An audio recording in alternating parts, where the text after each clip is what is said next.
Okay. Hello everyone. A very good morning to all the students. I hope कि सभी बच्चे बिल्कुल बढ़िया होंगे. स्वागत है आप सभी का आज के इंग्लिश की क्लास में. ये जो चैप्टर है, ये जो टॉपिक है, ये आपको रिकॉर्डेड फॉर्म में मिलने वाला है. देन आई रिक्वेस्ट, चाहे आप जिस भी क्लास के स्टूडेंट्स हो, whether you are of class 9th 10th 11th और 12th और या फिर कॉम्पिटिटिव एग्जाम्स के स्टूडेंट्स ही क्यों ना हो, you can read this topic. ये एक ऐसा टॉपिक है वॉइस जो कि हर एक क्लास के स्टूडेंट्स के लिए बहुत ही बेनिफिशियल होने वाला है. सो मेक श्योर कि आप इस क्लास को ध्यान से पढ़ो, ध्यान से समझो. जो चीज़ें मैं यहाँ बताने वाली हूँ, मैं कोशिश करूँगी कि उसे सिंपलेस्ट तरीके से एकदम साधारण भाषा में आपको समझाया जाए. आपको हर एक चीज़ें बारीकी से बताने की मैं पूरी प्रयास करने वाली हूँ अभी. सो without any delay, so let's begin the class with a short thought of the day. Let's see. Hanji, so here it is written, let your magic shine, believe in yourself and you can achieve anything. आपके अंदर की जो जादुई ताकत है, आपके अंदर जो कॉन्फिडेंस बूस्टर है, आपके अंदर जो एनर्जी है, उसे पहचानो और उसे उभारने की कोशिश करो. यहाँ बोला गया है कि अगर आप खुद पर विश्वास रखोगे, if you believe in your self, अगर आप खुद पर विश्वास रखोगे तो आप दुनिया में हर चीज़ को हासिल करने की आप में क्षमता है. तो अगर आपने ठाना है कि बोर्ड एग्ज़ाम्स में अच्छे मार्क्स लाने हैं, मेक श्योर कि खुद पर विश्वास रखो. डोंट बॉदर कि लोग क्या कह रहे हैं, कौन आपको क्या बोल रहा है. हाँ, आई नो बहुत सारे प्रेशर होते हैं, सब लोग बोलता है कि तुम्हारा बोर्ड एग्जाम है, तुम पढ़ाई नहीं कर रहे हो, दिस नहीं कर रहे हो, दैट नहीं कर रहे हो. शांति, सब ठीक हो जाएगा, कोई बड़ी बात नहीं है. मेक श्योर कि लोग क्या बोल रहे हैं, आप उस पर ध्यान ना देकर इस पे फोकस करो कि आप खुद पर विश्वास रखो और आप जानते हो कि आप में कितनी पावर है, कितनी कैपेबिलिटी है. So just boost it up and rock the exams. So let's move to the main topic. जो आज का हमारा सिलेबस है वो है वॉइस. हिंदी में वॉइस को क्या कहते हैं? अगर आपसे कोई बोले कि वॉइस क्या है, इसको हिंदी में क्या बोलते हैं, व्हाट इज वॉइस, सो आप एक सिंपल लैंग्वेज में बोल सकते हो कि वॉइस का हिंदी होता है वाच्य. What is the Hindi of voice? Voice का हिंदी होता है वाच्य. अब अगर मैं आपसे पूछूं कि क्या आपको हिंदी में वाच्य पता है, आई नो कुछ को पता होगा, कुछ को नहीं पता होगा, कोई बात नहीं. जिसको पता है वो भी सुन लो, नहीं पता है तो अभी जान जाओगे क्या होता है. सो बेसिकली वाच्य क्रिया के कर्ता और क्रिया के बीच के संबंध को बताता है. वाच्य क्या करता है? जो एक सेंटेंस, आप सभी को पता है एक सेंटेंस, एक वाक्य कैसे बनता है, उसमें एक कर्ता होगा, एक क्रिया होगा और उसका जो इफेक्ट पड़ रहा होगा वो बताया जाएगा. यही होता है बेसिकली. एक सेंटेंस कैसे बनता है, सभी स्टूडेंट्स को पता है. एक सेंटेंस बनता है subject plus verb plus object. सभी को पता है कि एक नॉर्मल सेंटेंस का जो फॉर्मेट होता है, जो तरीका होता है, वो होता है सब्जेक्ट यानी कि कर्ता, वर्ब यानी कि क्रिया और उसके अलावा जो भी चीज़ें बचती हैं उसे हम लोग कहते हैं object of the sentence. Okay, so यहाँ बोला जा रहा है कि वाच्य किसे कहते हैं? क्रिया के कर्ता यानी कि कर्ता और क्रिया के बीच जो संबंध बताता है, कर्ता और क्रिया, है ना. कर्ता और क्रिया यानी कि सब्जेक्ट और वर्ब के बीच में जो रिलेशनशिप शो किया जाता है उसे हम लोग कहते हैं वॉइस. क्लियर है? सिंपल लैंग्वेज में कोई डिफिकल्टी नहीं है, एकदम इजी है. वाच्य क्या है, वॉइस क्या है? जब आप कर्ता और क्रिया के बीच में संबंध बताते हो उसे हम लोग कहेंगे वाच्य. इंग्लिश में बात की जाए, द वर्ड या फिर the verb which determines the relationship between the subject and the verb is called what? It's called voice. Complete. अब यहाँ पे जो लिखा हुआ है इतना बड़ा पैराग्राफ, लेट्स रीड और देखते हैं इसमें क्या खास बात है. चलिए. The term voice is a term that is used to denote the form of verb which shows if the subject in the given sentence is the doer or the receiver of the action. यहाँ पे क्या लिखा गया है कि एक sentence में आप वॉइस कैसे पहचानोगे? सो वॉइस के 2 टाइप्स होते हैं, मैं अभी बता रही हूँ कि वॉइस के 2 टाइप्स होते हैं। आगे हम लोग एक्सप्लेन पूरा देखेंगे डिटेल्स में कि क्या क्या होते हैं, कैसे पता करते हैं कि कौन से फॉर्म में है वॉइस के, कौन से फॉर्म में, ये सब भी हम लोग जानेंगे। बट इसके पहले यहाँ पे हमने पढ़ा कि the term voice is a term that is use to denote the form of the verb. ये वर्ब के उस फॉर्म को बताता है कि जो क्रिया हो रही है, कर्ता कौन सा कर्ता क्रिया को कर रहा है और क्रिया का जो इफेक्ट पड़ता है वो बताता है। यानी कि डूअर, वर्ब का डूअर और रिसीवर, जहां भी हमें पता चले, जहां भी हमें वर्ब के होने की या फिर कर्ता के होने की या कर्ता क्रिया के होने की या फिर क्रिया के फल की बात की जाएगी, उसे हम लोग समझ जाएंगे कि वहाँ पे डूअर और रिसीवर को हमें पहचानना होगा और जानना होगा कि वो सेंटेंस कौन से वॉइस में है। अभी अगर हौच पौच लग रहा होगा तो सिंपली ये याद रखना कि वॉइस क्या है, तो वर्ब यानी कि क्रिया और कर्ता के बीच का जो संबंध बताने वाले चीज़ें होती है उसे हम लोग वॉइस कहते हैं। Simple. Next line is the voice of a verb describes the relationship between the action and the participants in a sentence. क्या किया जाता है? Voice क्या बताता है? It shows the relationship. वो verb को determine करता है, verb को describe करता है। verb को describe करता है means वो क्रिया के बारे में अच्छे से वर्णन करता है और बताता है क्या कि क्रिया किसके द्वारा की जा रही है, किस समय की जा रही है, इन सभी चीजों को जो बताता है उसे हम लोग कहते हैं वॉइस। सिंपल टिम्पल, एकदम क्लियर है। आगे चलते हैं। Next point is types of voice. So there are 2 voices in English language and are as follows. So voice के कितने टाइप्स होते हैं? 2 टाइप्स। ऑलवेज रिमेंबर वॉइस के कितने टाइप्स होते हैं? 2 टाइप्स। कौन कौन से होते हैं वो? First one is active voice and the second one is passive voice. Repeat, first one is the active voice and second one is the passive voice. Active voice जहां हमें क्रिया के होने का पता चले, व्हेन वी डूअर, और passive voice जब हमें वर्ब से ये पता चले कि वो रिसीवर है। जहां भी डूअर कर क्रिया होने की बात हो रही होगी वहां पे हम लोग समझ जाएंगे कि वो एक्टिव वॉइस है, या जब क्रिया का कोई फल स्वरूप हमें कोई बातें पता चलेंगी तो वो हो जाएगा पैसिव वॉइस। वहां पे हम लोग रिसीव करेंगे उस फल को।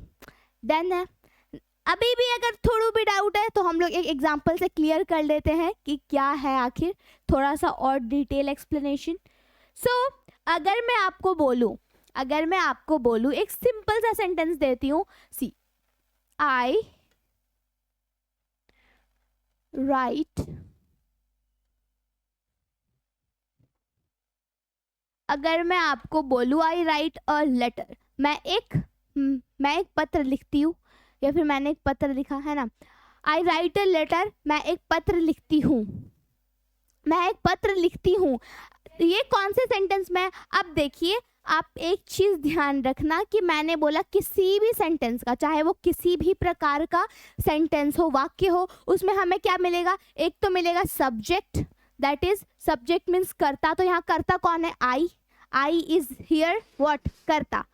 फिर राइट क्या हो जाएगा? हमारा वर्ब, वो क्या काम कर रहा है, तो I write, so write is the verb here. तो this is the subject, this is the verb and this whole part is object of the sentence. ठीक है। अब अगर मैं बोलती हूँ, एक ध्यान से एग्जाम्पल सुनना, क्या? मैं पत्र लिखती हूँ या फिर मैंने पत्र लिखा, अगर ऐसा कोई सेंटेंस है, मैं पत्र लिखती हूँ, या फिर मैं ऐसे बोलूं कि एक पत्र मेरे द्वारा लिखा गया, कोई चेंज है क्या? सेम बात को कह रही हूं मैं, पर कहने का तरीका थोड़ा अलग है ना? बस कहने का तरीका थोड़ा अलग है। मैं एक पत्र लिख रही हूँ या फिर मैं एक पत्र लिखती हूँ या फिर एक पत्र मेरे द्वारा लिखा गया, इसमें कोई खास डिफरेंस नहीं है।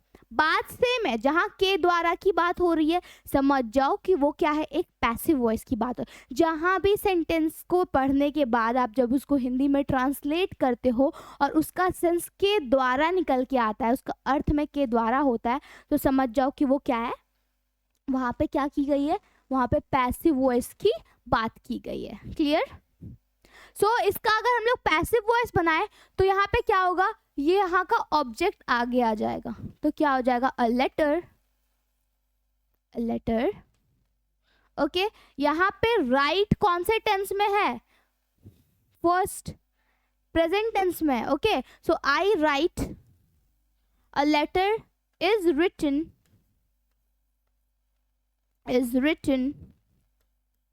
बाय मी, एक पत्र मेरे द्वारा लिखा गया। ओके, मैंने एक पत्र लिखा, एक पत्र मेरे द्वारा लिखा, बात से मैं बस कहने का तरीका थोड़ा सा डिफरेंट है।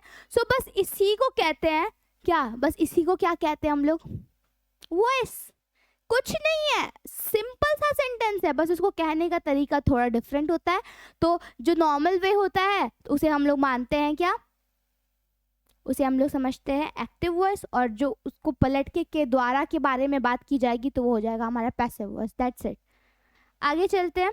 सो बिफोर कि मैं आप लोग को बताऊं कि एक्टिव वॉइस से पैसिव वॉइस में कैसे हम लोग चेंज कर सकते हैं, उससे पहले यहाँ पे कुछ इम्पॉर्टेंट एक्स्ट्रा पॉइंट्स है जो कि बेसिक पॉइंट्स है, तो इसे आपको ध्यान में रखना है। अगर आप ये दो स्लाइड, एक ये स्लाइड और एक ये स्लाइड, ये दो स्लाइड थोड़ा ध्यान से समझना। क्यों बोल रही हूँ मैं ऐसा, क्योंकि अगर ये दोनों चीज़ें आपको समझ में आएंगी तो इट मीन्स कि आपको सारी चीज़ें अब आप क्लियर आउट कर पाओगे, आपको समझ में आएंगी and all. Okay, so let's see, it is an extra thing, but extra का मतलब ये नहीं है कि हम लोग इसे छोड़ सकते हैं, ये एक्स्ट्रा भी है प्लस वीवीआई भी है, प्लस वीवीआई भी है। सो इसे समझो आखिर मैं क्या बता रही हूँ। अब देखो, आप सभी को पता है कि जब आप एक्टिव वॉइस से पैसिव वॉइस में सेंटेंस को चेंज करोगे तो वहाँ पे कुछ हेल्पिंग वर्ब्स का यूज होता है। हेल्पिंग वर्ब्स को आप ऑक्सिलरी वर्ब्स भी बोल सकते हो। तो कौन सा एक्सिलरी वर्ब कौन से टेंस के लिए यूज होता है, ये चीज़ आपको माइंड में रखना होगा। सो यहाँ पे मैं एक छोटे से वे में, मतलब इजी वे में मैं आपको बता रही हूँ। पहले तो मैं ये क्लियर कर दूँ कि अगर मैं आपसे पूछूं कि how many types of tenses are there, तो आप क्या बोलोगे, there are how many types of tense, 3 types of tense, present tense, past tense and future tense. Present tense वर्तमान काल, पास्ट टेंस भूतकाल और फ्यूचर टेंस भविष्य काल। ये 3 बेसिक टेंसेस होते हैं हमारे इंग्लिश में, हमारे लाइफ में, ऑफ कोर्स इंग्लिश ग्रामर में, ऑफ कोर्स। ओके, सो उसी टेंसेस में, पर टेंसेस के बीच में अगर मैं आपको बोलूं कि टेंस तो 3 प्रकार के होते हैं, चलो present tense, past tense, future tense.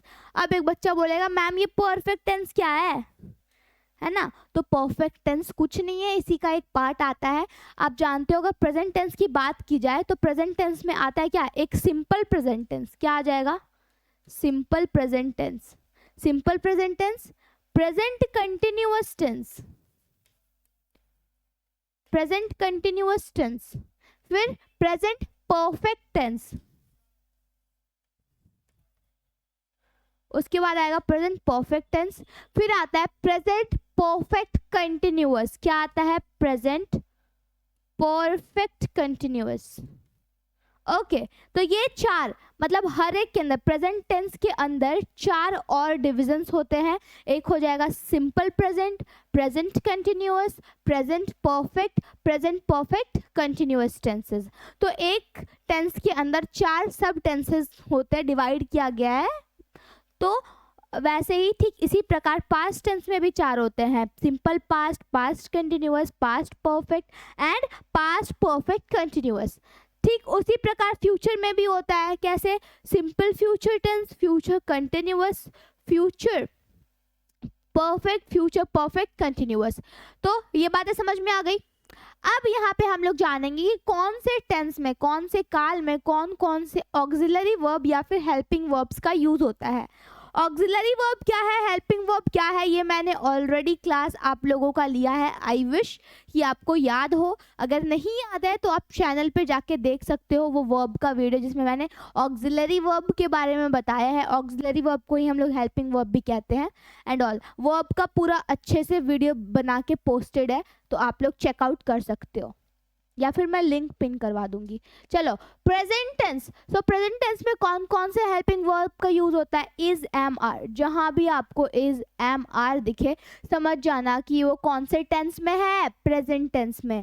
Wherever you see is, are am समझ जाना कि यहाँ पे प्रेजेंट टेंस की बात की गई है, वर्तमान काल की बात हो रही है। Do and does, do and does जब भी आप प्रेजेंट टेंस में क्वेश्चन पूछने का काम करोगे, है ना, जब भी सवाल किया जाएगा, जब भी क्वेश्चन पूछने की बात होगी, तो वहां पे डू डज यूज होता है। तो डू डज भी कब यूज होता है? इंटेरोगेटिव सेंटेंसेस में यूज होता है।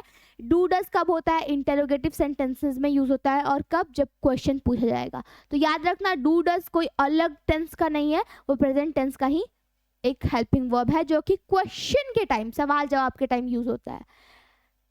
नेक्स्ट देखो, पास्ट टेंस में कौन कौन से वर्ब्स यूज होते हैं? ऑक्सिलरी वर्ब, ये मेन वर्ब नहीं है, ये ऑक्सिलरी वर्ब है। So it is was, were. Was और वर ये दो ऐसे हेल्पिंग वर्ब्स है जो कि हमेशा पास्ट टेंस के लिए यूज किए जाते हैं, है ना। जहां भी आपको वॉज वेयर नजर आए, समझ जाना कि यहाँ पे पास्ट टेंस की बात हो रही है। ठीक उसी प्रकार जैसे डू डज क्वेश्चन के लिए होता है, यहाँ पे डिड भी किसके लिए यूज होता है? पास्ट टेंस में क्वेश्चन पूछने के लिए। पास्ट टेंस में क्वेश्चन पूछने के लिए यूज होता है हमारा क्या? हमारा यूज होता है डिड। क्लियर? ठीक उसी प्रकार फ्यूचर टेंस के लिए कौन कौन से हेल्पिंग वर्ब्स यूज होते हैं? तो फ्यूचर टेंस में यूज होता है will and shall. Will and shall जो हमारा ऑक्सिलरी वर्ब है, ये यूज होता है फ्यूचर टेंस के लिए। ये किसके लिए यूज होता है? फ्यूचर टेंस के लिए। विल एंड शैल यूज होते हैं फ्यूचर टेंस के लिए।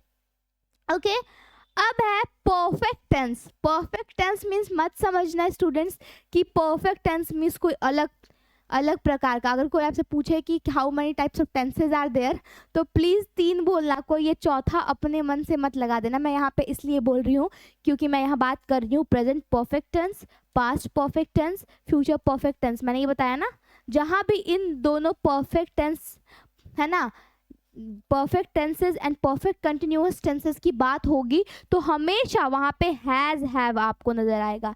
हैज़ हैव कब नजर आएगा? जब प्रेजेंट टेंस की बात होगी। हैज़ हैव हमारा प्रेजेंट टेंस के लिए होता है, यानी कि जहाँ भी आपको हैज़ एंड हैव दिखेगा, या तो वो प्रेजेंट परफेक्ट टेंस होगा, या तो फिर प्रेजेंट परफेक्ट कंटिन्यूअस टेंस होगा। Have and has is always use for perfect tense. और कौन से perfect tense? Present perfect tenses के लिए, प्रेजेंट परफेक्ट टेंसेस के। और हैड कब यूज होता है? हैड हमेशा पास्ट परफेक्ट के लिए यूज होता है। कब यूज होता है? Past perfect tense and past perfect continuous tenses के लिए यूज होता है हमारा हैड। तो ये था ओवरऑल रिव्यू अबाउट कि कौन कौन से हेल्पिंग वर्ब्स कब यूज होते हैं। चलिए एक और चीज़ हम लोग समझते हैं कि इज एम आर, जब भी सिंगुलर नंबर की बात होगी, है ना, सिंगुलर नंबर की बात होगी तो इज, प्लूरल की बात होगी तो आर, और एम हमेशा आई के साथ यूज होता है। पता है ना ये चीज़? जब भी सिंगुलर की बात होगी तो इज, प्लूरल की बात होगी तो आर, और आई की बात होगी तो उसके साथ हमेशा एम हेल्पिंग वर्ब लगता है। डू एंड डज कब यूज होता है? तो does he complete his homework, does he complete his homework. तो अगर यहाँ पे डज यूज हो रहा है तो डज हमेशा थर्ड पर्सन सिंगुलर नंबर के साथ यूज होता है, third person singular number. So always remember does third person singular number के होता है, और उसके सिवा थर्ड पर्सन सिंगुलर नंबर को छोड़ के जितने भी अदर पर्सन्स है उसके लिए हम लोग डू का यूज करते हैं। थर्ड पर्सन सिंगुलर नंबर में कौन कौन से आते हैं? ही, शी, इट और एक नाम। जब भी ही, शी, इट और एक नाम दिखेगा तो हमेशा आप डज यूज करोगे क्वेश्चनिंग के टाइम, और डू यूज करोगे थर्ड पर्सन सिंगुलर नंबर को छोड़ के किसी के लिए भी। अब देखो वॉज यूज होता है किसके लिए? सिंगुलर के लिए, एंड वर यूज होता है प्लूरल के लिए भी। जहाँ पे सिंगुलर कभी भी, जहाँ भी आपको सिंगुलर चीज़ों के लिए बातें होंगी, समझ जाना वहाँ पे वॉज लगाना है आपको, और एक से ज़्यादा की बात होगी तो वर लगाना है। किस में? पास्ट टेंस में। और डिड कब लगाना है आपको? क्वेश्चनिंग के टाइम। अब यहाँ पे कोई अदर नहीं है कि सिंगुलर प्लूरल नहीं है इसमें डिड चाहे वो सिंगुलर में हो या प्लूरल में, आप डिड यूज करोगे पास्ट टेंस में क्वेश्चन पूछने के लिए। क्लियर है? अब देखिए फ्यूचर टेंस में विल एंड शैल, शैल जो है वो आई के साथ यूज होता है, शैल आई के साथ यूज होता है, फर्स्ट पर्सन सिंगुलर नंबर। इसके सिवा सभी के साथ हम लोग विल यूज करेंगे, और कुछ कुछ एक्सेप्शन केसेस भी हैं जो कि मैं अलग क्लास में अगर आप बोलोगे तो एक शॉर्ट वीडियो डाल के पोस्ट कर दूंगी कि कौन कौन से वर्ब कब यूज होते हैं, प्रोनाउंस कब यूज होते हैं। चलिए परफेक्ट टेंस की बात की जाए तो हैज वही हो जाएगा फर्स्ट पर्सन नहीं, third person singular number, he she it, और एक नाम के साथ आप हैज लगाओगे और बाकी सारे के साथ आप लगाओगे हैव, बाकी सारे पर्सन के साथ आप यूज करोगे हैव। ये कब यूज करोगे? थर्ड पर्सन सिंगुलर नंबर के लिए। कब? थर्ड पर्सन सिंगुलर नंबर के साथ आप यूज करोगे हैज, और उसके सिवा जितने भी होंगे आप हैव यूज करोगे। पास्ट परफेक्ट के लिए हैड यूज होता है, चाहे वो सिंगुलर में हो प्लूरल में हो, कोई फर्क नहीं पड़ता। क्या ये चीजें आप सभी को क्लियर है?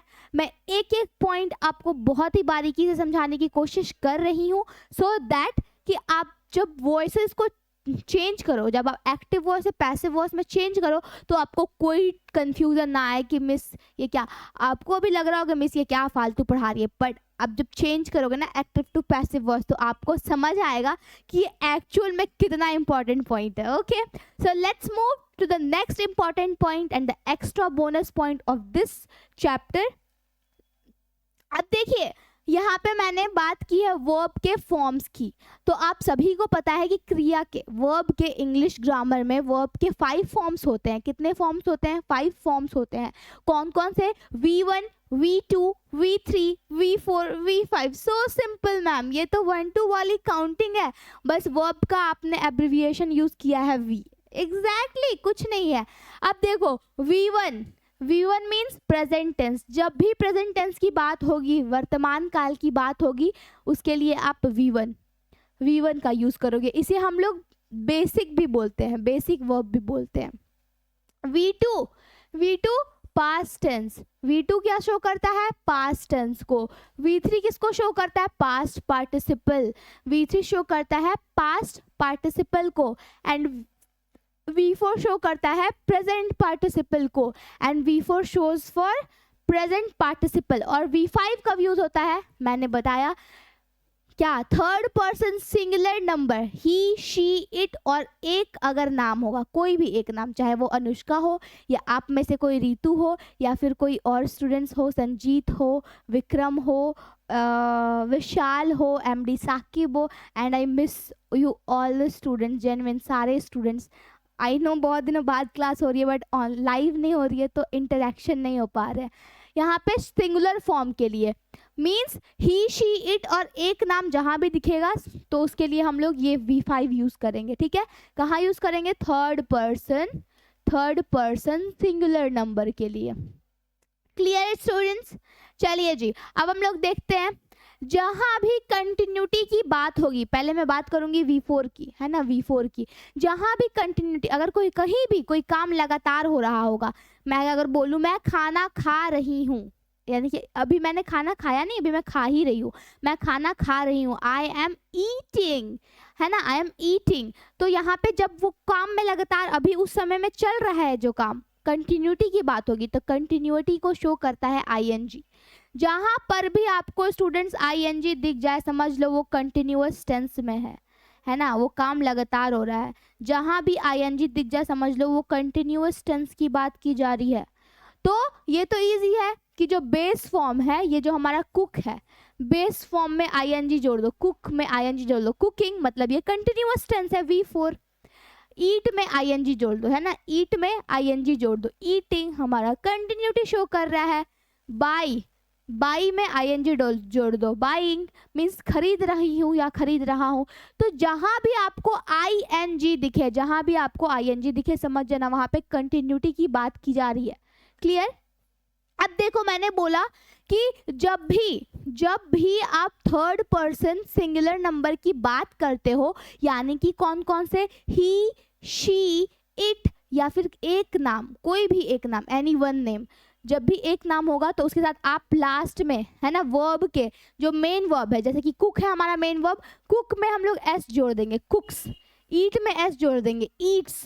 Buys, cuts, plays, sings, acts. अगर जहां भी आपको मेन वर्ब में, है ना, बेस वर्ब में S जुड़ा हुआ दिखे, समझ जाना कि उस वर्ब के आगे उसका जो सब्जेक्ट होगा वो क्या होगा, थर्ड पर्सन सिंगुलर नंबर में होगा। क्लियर। अब देखिए, अब ये दोनों तो आपको याद करने की, रटने की जरूरत है नहीं, ये तो आप यूँ बोलोगे मैम बेस फॉर्म में आईएनजी लग गया तो कंटिन्यूअस टेंस, तो V4 को तो आपको याद करना नहीं है। V5 में भी मैम कुछ नहीं करना है, बस S लगा देना है, बस हो गया, कुछ भी तो नहीं था मिस। हाँ, जो चीज़ें आपको याद रखनी है वो है ये तीन, V1 V2 V3, ये आपको याद करना पड़ेगा। आपको लिस्ट, आप कोई भी ग्रामर बुक निकालना, वहाँ पे वर्ब के फॉर्म्स दिए होंगे, एक बार बस पढ़ लेना। मैं ये नहीं बोल रही हूँ कि रट जाना, एकदम याद करना, याद नहीं करना है, आप एक बार पढ़ोगे भी ना आपको समझ में आ जाएगा। चलिए, V1 V2 V3 है, सो कुक में ईडी लगा दिए, कुक्ड, कुक्ड है ना, ये पास्ट टेंस, ये past participle, present tense, past tense और पास्ट पार्टिसिपल, ये तीन आपको रटना पड़ेगा। रटना नहीं मतलब एक बार रीड करना पड़ेगा, आपको समझना पड़ेगा। ईडी लगा देंगे तो हम लोग पास्ट टेंस बन जाएगा, फिर ये भी सेम है, देखो ईडी लग गया। So cook, cooked, cooked, ate, eat, ate, eaten, buy, bought, bought, cut, cut, cut. तो ये एक मेन चीज है, देखो याद रखना कि कट चाहे वो प्रेजेंट टेंस में हो या पास्ट टेंस में हो या पास्ट पार्टिसिपल में, ये हमेशा सेम है ना। कट एक ऐसा वर्ब है जो कि तीनों V1 V2 V3 में सेम है, इसमें कोई चेंजेस नहीं आए हुए। अब कट में ईडी मत लगाना, ये गलत हो जाएगा, कट में कभी ईडी मत लगाना, गलत हो जाएगा। कट का जो फॉर्म है वो हमेशा क्या है, कट, कट, कट। कट में कोई ईडी नहीं लगेगा, चाहे पुट हो, अगर कट के जगह आपको पुट भी दिखे ना तो समझ लेना पुट, पुट, पुट, इसमें भी ईडी नहीं लगेगा। मैक्सिमम जो बनते हैं ना प्रेजेंट, पास्ट, पास्ट पार्टिसिपल, उसमें ईडी लगा दिया जाता है, पर कुछ कुछ एक्सेप्शन होते हैं, जैसे कि ईट में देखो, ate, eat, ate, eaten, buy, bought, bought, तो इसमें ईडी नहीं लगा है। लेकिन मैक्सिमम मैं बोल रही हूँ, मैक्सिमम बहुत सारे ऐसे वर्ब है, बहुत सारे ऐसे वर्ब के फॉर्म्स है जिसमें बस ईडी लगा दो, बस काम खत्म, बस ईडी लगाना है। पर कुछ एक्सेप्शन है, जैसे कि ईट का टफ है, ईट, एट, ईटन, ये याद करना पड़ेगा आपको। बाई, बॉट, बॉट, ये याद करना पड़ेगा। या फिर bring, brought, brought. Buy, bought, bought means buy मतलब होता है खरीदना, ब्रिंग मतलब होता है लाना, तो ब्रिंग का होता है ब्रिंग, ब्रॉट, ब्रॉट। क्लियर।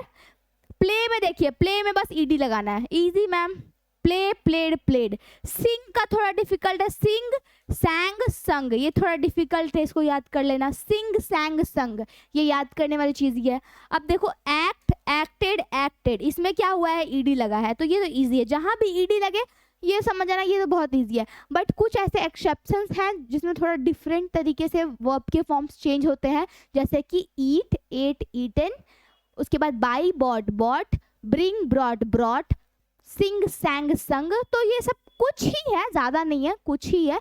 थोड़ा बहुत एक बार देख लेना कि कैसे चेंज होते हैं वर्ब के फॉर्म्स। और बाकी V4 V5 तो आपको रटने की ज़रूरत है नहीं, आईएनजी लगा दोगे, बेस फॉर्म में आईएनजी लग जाएगा तो हो जाएगा हमारा कंटिन्यूअस टेंस, और बेस फॉर्म में जब आप एस लगा दोगे तो वो थर्ड पर्सन मतलब सिंगुलर फॉर्म के लिए यूज होने लग जाएगा। क्लियर है इतनी सी सारी बातें। सो अब चलते हैं हम एक्चुअल टॉपिक में, जो कि है हमारा वॉइस के टाइप्स। सो वॉइस के टाइप्स हमने अभी देखा कि वॉइस के 2 टाइप्स होते हैं, active voice and passive voice. अब हम लोग देखेंगे एक्टिव वॉइस और पैसिव वॉइस क्या है, डिटेल में जानेंगे कि क्या है एक्टिव वॉइस, पैसिव वॉइस।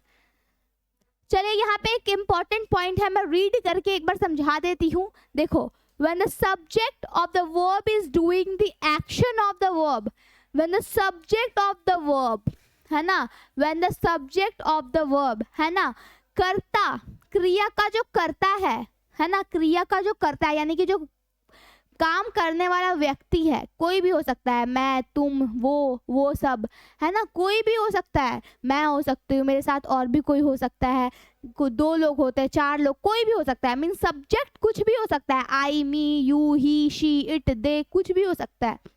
सो बोला जा रहा है कि जो when the subject of the verb, जब कर्ता, सब्जेक्ट मीन्स होता है कर्ता, काम करने वाला, when the subject of the verb is doing the action of the verb, है ना, जब कर्ता क्रिया कर रहा होगा, जब कर्ता क्रिया कर रहा होगा, यानी कि वो जब वो एक्शन में होगा, जब वो काम कर रहा होगा, तो हम कहेंगे कि वो जो वर्ब है वो कौन से वॉइस में है, एक्टिव वॉइस में है। तो हम क्या कहेंगे, the verb is said to be in active voice. तो हम कहेंगे कि जो वर्ब है, जो हमारा वर्ब है वो किस में है, एक्टिव वॉइस में है।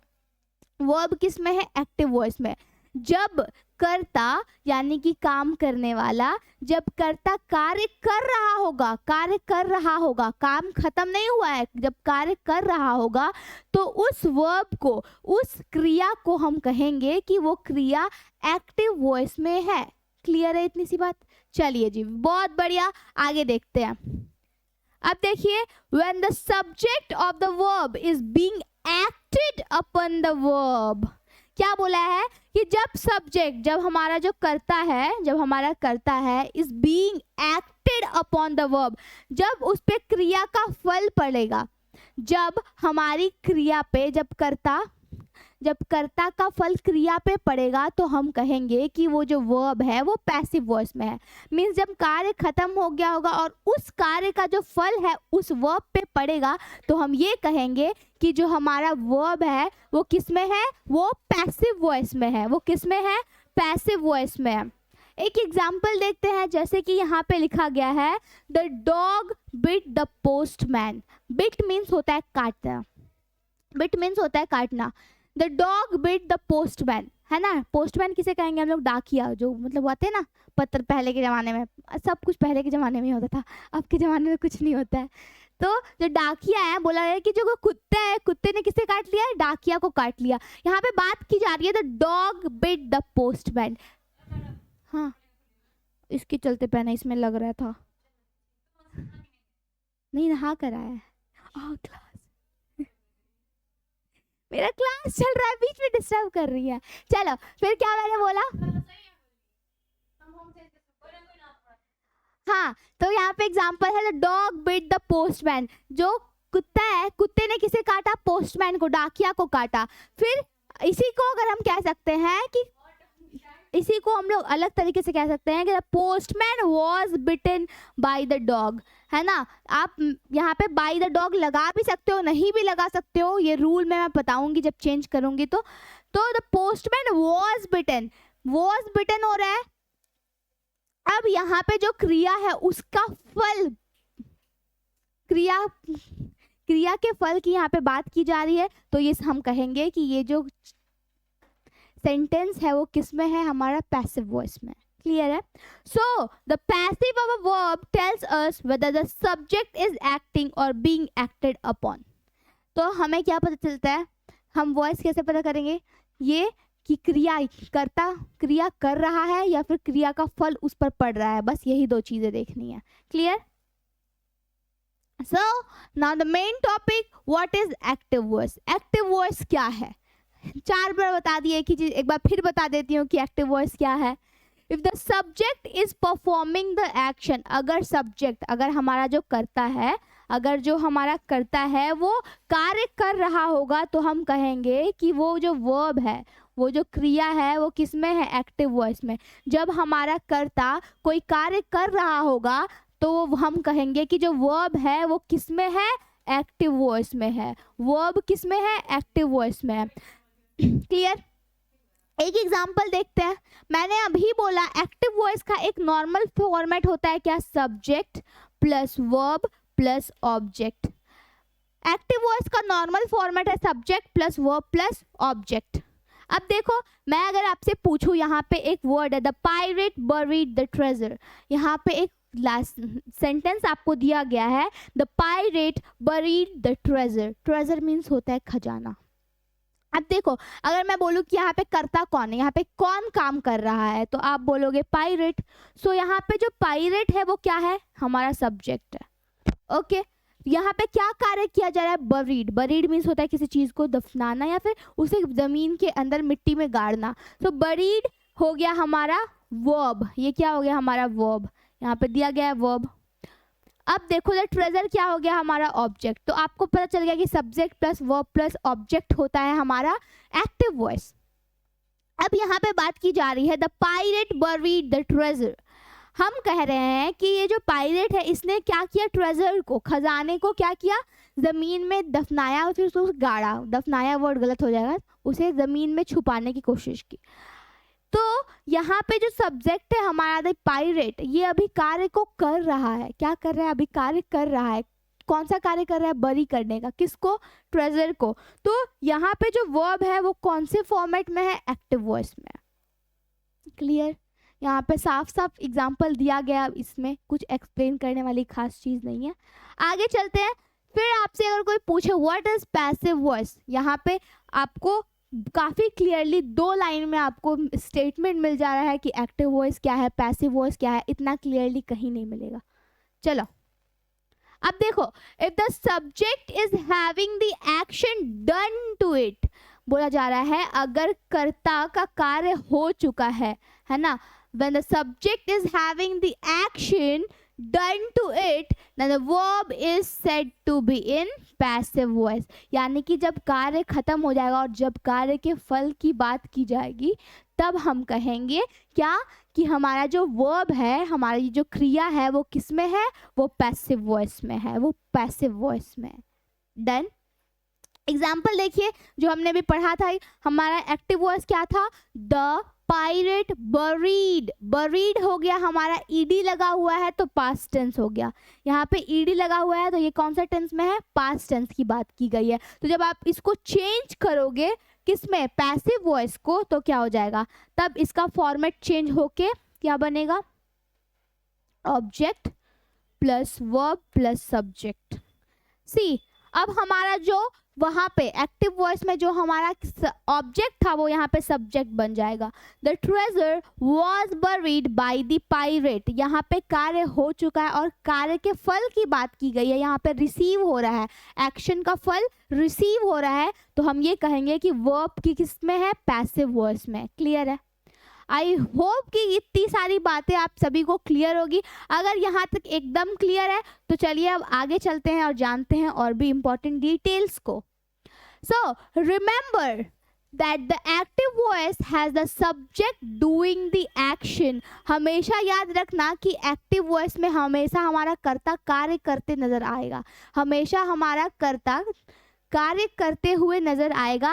And the passive voice had a subject receiving the action, और पैसिव वॉइस में हमेशा हमारा कर्ता का कार्य हो चुका होगा और वो वहाँ पे क्रिया के फल को प्राप्त कर रहा होगा। क्लियर है? आई नो कर्ता क्रिया दिस दैट पूरा हौच पौच हो रहा होगा, पर यहाँ पे धीरे धीरे एक एक वर्ड को बारीकी से पढ़ पढ़ के समझोगे ना खुद से, तो समझ में आ जाएगी। चलिए अब मैंने बोला जहां भी एक्टिव वॉइस दिखे तो एक्टिव वॉइस का एक बेसिक फॉर्मेट होता है क्या, subject plus verb plus object. याद रखना 3 वर्ड तो है, subject plus verb plus object. Done. अगर जहां भी आपको पैसिव वॉइस दिखेगा तो पैसिव वॉइस में हमेशा हमारा object plus verb plus subject हो जाएगा। यहाँ पे सब्जेक्ट और वर्ब का जो पोजीशन है वो इंटरचेंज हो जाएगा। वर्ब अपनी जगह पे देख सकते हो, वर्ब अपनी जगह पे स्टेबल है, बीच में है ना, अगल बगल में धान, बीच में भगवान। यहाँ पे मेन काम तो वर्ब का ही है, वर्ब भी एक्टिव वॉइस में होता है, वो भी पैसिव वॉइस में होता है। तो जो सारा खेल यहाँ पे वर्ब का है, वो खुद निश्चिंत बैठा है वर्ब, क्योंकि उसी पे पूरी कहानी है। फेर बदल कौन कर रहा है, ये सब्जेक्ट और ऑब्जेक्ट का जो पोजीशन है वो चेंज हो जाएगा। क्लियर? अब हम लोग एक एग्जाम्पल से देखेंगे कैसे हो रहा है ये चीज़ें। अब देखो ये यहाँ पे अगर मैं बोलूँ रीता रोट अ लेटर, यहाँ पे एक एग्जाम्पल दिया गया है, Rita wrote a letter. Rita ने एक पत्र लिखा, रीता ने क्या किया, एक पत्र लिखा। Write wrote written, write wrote written, V1 V2 V3, write wrote written. तो यहाँ पे रोट कौन से टेंस में है, पास्ट टेंस में। किस में है, पास्ट टेंस में। यहाँ पे भूतकाल की बात की गई है, तो आपको टेंस पता करना जरूरी है कि ये हमारा जो सब्जेक्ट यहाँ पे जो सेंटेंस दिया गया है वो प्रेजेंट टेंस में है, पास्ट टेंस में है, फ्यूचर टेंस में, आपको जानना होगा। तो वर्ब फॉर्म्स मैंने अभी आपको बताया है, राइट रोट रिटन। अब समझ में आ रहा होगा कि मैंने वो एक्स्ट्रा चीज क्यों आपको बताई थी, ताकि आप यहाँ पे फंसो नहीं। Wrote means past tense, V2 form है ये कौन सा फॉर्म है, V2, यानी कि पास्ट टेंस की बात की जा रही है। रीता ने एक पत्र लिखा, रीता ने क्या लिखा, एक पत्र लिखा। अगर इसी बात को मैं ऐसे घुमा के बोलूँ कि एक पत्र रीता के द्वारा लिखा गया, तो क्या डिफरेंस है स्टूडेंट्स, कुछ डिफरेंस है, नहीं है।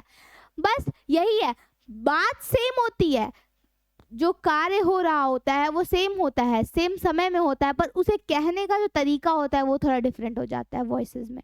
तो यहाँ पे लिखा गया है रीता रोट अ लेटर। इसी बात को मैं थोड़ा बदल के बोलूँ that a letter was written by Rita, क्या दोनों सेंटेंसेस में कुछ डिफरेंस है? क्या दोनों सेंटेंसेस का अर्थ अलग है? अर्थ अलग नहीं है, बस दोनों बातों को कहने का तरीका अलग है। कोई आपसे पूछे कि क्या यहाँ पे कर्ता अलग है? नहीं जी, कर्ता अलग नहीं है। क्या यहाँ पे वर्ब अलग है? तो नहीं, वर्ब भी अलग नहीं है। ठीक है, अगर यहाँ पे मैं पूछूं क्या यहाँ पे टेंस अलग है, क्या यहाँ पे टाइम अलग है, डिफरेंट है, तो जी नहीं, टाइम अलग नहीं है, टाइम भी सेम है। सारी बातें सेम है दोनों सेंटेंस में, बस कहने का जो तरीका है वो थोड़ा अलग अलग सा है। चलिए, सो लेटर हमने क्या किया, यहाँ पे जो हमारा ऑब्जेक्ट था उसे यहाँ पे आगे ले आए हम, और रोट को हम लोग चेंज कर रहे हैं किस तरीके से, वॉज रिटन बाय रीता। अब यहाँ पे बाई क्यों आ रहा है, कैसे आ रहा है, जब मैं चेंज करूंगी तो आपको बताती हूँ। अभी जो हम लोग रूल्स पढ़ेंगे उसमें हम लोग देखेंगे। सो नेक्स्ट, अब है हमारा बेसिक पॉइंट, तो दिल को थाम के बैठिए। अब आपका मेन टॉपिक जो इम्पोर्टेंट, जिससे क्वेश्चंस आते हैं, जिससे आप जीरो से हीरो बन सकते हो एक्टिव वॉइस और पैसिव वॉइस चेंज करने में, तो यहाँ से मेन होता है खेल शुरू। सो प्लीज़ अभी जो भी बच्चे यहाँ तक आ गए हैं, देखे हैं वीडियो, नहीं देखे हैं, कैजुअली लेके पढ़ रहे थे, अभी एकदम सीरियस हो जाओ। अभी ये टॉपिक बहुत इंपॉर्टेंट है, यही से आप क्वेश्चन को समझोगे, बना पाओगे, और क्या करना है, आप कैसे एक्टिव से पैसिव में चेंज करोगे, ये सारी चीज़ें मैं आपको बताऊंगी। और लास्ट में एक रिकैप भी करवाऊंगी, जितने भी चीज़ें मैंने पढ़ाई है उसका एक रिकैप भी करवा दूंगी। चलो, rules of changing active to passive. अब आप एक्टिव वॉइस से पैसिव वॉइस में कैसे चेंज करोगे, इसके कुछ रूल्स होते हैं, कुछ नियम होते हैं, उन नियम को हम लोग जानेंगे कि कैसे कर सकते हैं। पहला रूल क्या है हमारा, ध्यान से देखना। फर्स्ट रूल सिंपलेस्ट रूल है, इस एक्टिव वॉइस से पैसिव वॉइस में चेंज करने का जो सिंपलेस्ट, जो सबसे साधारण रूल है वो ये है, identify the subject plus verb plus object. Subject, verb, object. अब ये मत बोलना मैम SVO क्या है, SVO कुछ नहीं है। S मतलब सब्जेक्ट, V मतलब वर्ब, O मतलब ऑब्जेक्ट। क्या करना है, आइडेंटिफाई। आइडेंटिफाई मतलब होता है पहचानना। आपको पहचानना है, क्या पहचानना है, आपको पहचानना है कि अगर जो सेंटेंस दिया हुआ है उसमें सब्जेक्ट कौन सा है, वर्ब कौन सा है और ऑब्जेक्ट कौन सा है। आपको बस पहला स्टेप यही है। कोई भी आपको सेंटेंस दिया गया है एग्जाम में कि एक्टिव से पैसिव में चेंज करो, आपको उसमें देखना है कि सब्जेक्ट क्या है, वर्ब क्या है और ऑब्जेक्ट क्या है, बस। अब देखिए, in the active sentence to convert to passive sentence, वही बात है। चलो एग्जाम्पल देखा जाए, ही ड्राइव्स कार। यहाँ पे एक स्टेटमेंट है, ही ड्राइव्स कार, वह कार चलाता है। अब यहाँ पे अगर मैं आपसे पूछूं, ये सब एकदम हाइड कर दो। अब यहाँ से अगर मैं पूछूं कि जल्दी बताइए कि यहाँ पे ही ड्राइव्स कार में सब्जेक्ट, वर्ब और ऑब्जेक्ट कौन कौन से हैं। सब लोग जानते हैं कि ये ही हमारा क्या है, सब्जेक्ट है। ही हमारा सब्जेक्ट है, ड्राइव मतलब होता है गाड़ी चलाना, तो ये हो जाएगा हमारा वर्ब, और कार हो गया हमारा ऑब्जेक्ट। सो चलिए और एक दो एग्जाम्पल हम लोग देखते हैं, सब्जेक्ट ऑब्जेक्ट कैसे पहचानना है, अगर किसी को क्लियर नहीं हो। अगर मैं बोलूं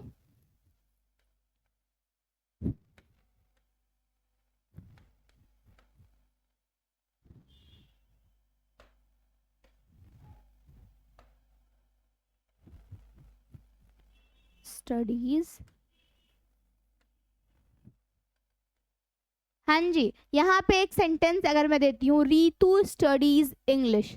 यहाँ पे एक सेंटेंस है, रीतू स्टडीज इंग्लिश। अगर मैं आपसे पूछूं कि यहाँ पे सब्जेक्ट कौन सा है, तो कौन पढ़ाई कर रहा है, रीतू कर रही है। कौन कर रहा है पढ़ाई, रीतू कर रही है। सो रीतू हो गई हमारी सब्जेक्ट, तो Ritu is a subject here. Study, Ritu क्या कर रही है, कार्य क्या हो रहा है, क्या क्रिया हो रही है, तो ये स्टडी पढ़ाई कर रही है, तो ये हो गया हमारा वर्ब। वर्ब मीन्स क्रिया, जो भी कार्य हो रहा है, तो यहाँ पे कौन सा कार्य हो रहा है, पढ़ाई करने का काम। क्या पढ़ रही है, इंग्लिश पढ़ रही है, तो इंग्लिश हो गया हमारा ऑब्जेक्ट। ठीक इसी प्रकार और एक दो एग्जाम्पल देख लेते हैं ताकि जो अदर डाउट हो आपको क्लियर हो जाए। हाँ जी, अगर मैं बोलूं Rishu, Rishu what, Rishu eats mango, Rishu Yeats mango. यहाँ पे अगर मैं आपसे पूछूं कि जल्दी बताओ कि यहाँ पे सब्जेक्ट कौन सा है, तो आप सभी को पता है कि यहाँ पे रिशु हो गया हमारा सब्जेक्ट। ईट्स, रिशु क्या कर रहा है, खा रहा है, ये हो गया हमारा वर्ब। मैंगो हो गया हमारा ऑब्जेक्ट, मैंगो हो गया हमारा ऑब्जेक्ट। क्लियर। सिंपली अगर मैं बोलूं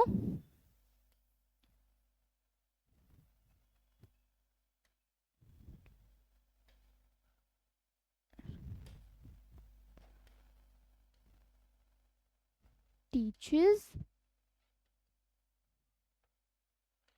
अगर मैं आपसे बोलूं अनुष्का मिस टीचर्स इंग्लिश, अगर मैं आपसे पूछूं जल्दी बताओ यहाँ पे सब्जेक्ट कौन सा है, तो कुछ बच्चे होंगे जो बोलेंगे मिस अनुष्का यहाँ पे सब्जेक्ट है। अब अगर मैं बोलूं कि नहीं गलत हो आप, तो सब शॉक हो जाओगे, क्या मिस गलत है, गलत कैसे है मिस, आप तो बोली थी कि हमेशा सब्जेक्ट आगे में ही होता है, फर्स्ट जो भी होता है प्रोनाउन या फिर नाउन वो हमारा सब्जेक्ट होता है। जी हाँ होता है, इसमें कोई डाउट नहीं है कि वो सब्जेक्ट नहीं होता है, ऑफ कोर्स होता है, पर यहाँ पे अनुष्का मिस ये टोटल हमारा हो जाएगा subject. So Anushka miss is the noun here, it is the subject here, तो ये हो गया हमारा सब्जेक्ट। और अनुष्का मिस क्या करती है, पढ़ाती हैं। टीचर्स एस लगा है क्योंकि ये क्या है, थर्ड पर्सन सिंगुलर नंबर है, तो यहाँ पे एस लगा है, V5 यूज हुआ है। और क्या पढ़ाती है, इंग्लिश पढ़ाती है, तो ये हो गया हमारा ऑब्जेक्ट।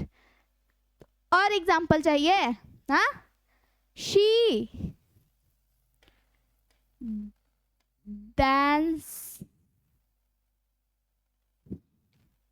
dances well, वो अच्छा नाचती है ना, वो अच्छा नाचती है।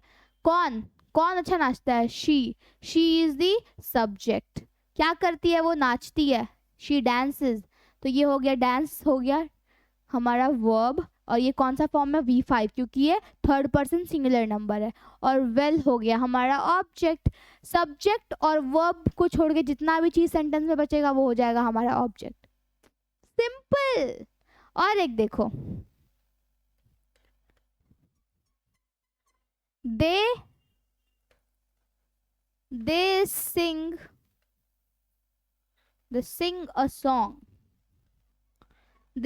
a song, यहाँ पे अगर मैं बोलूँ कि बताओ जल्दी से कि सब्जेक्ट कौन सा है, तो यहाँ पे सब्जेक्ट हो गया हमारा दे क्या हो गया हमारा सब्जेक्ट।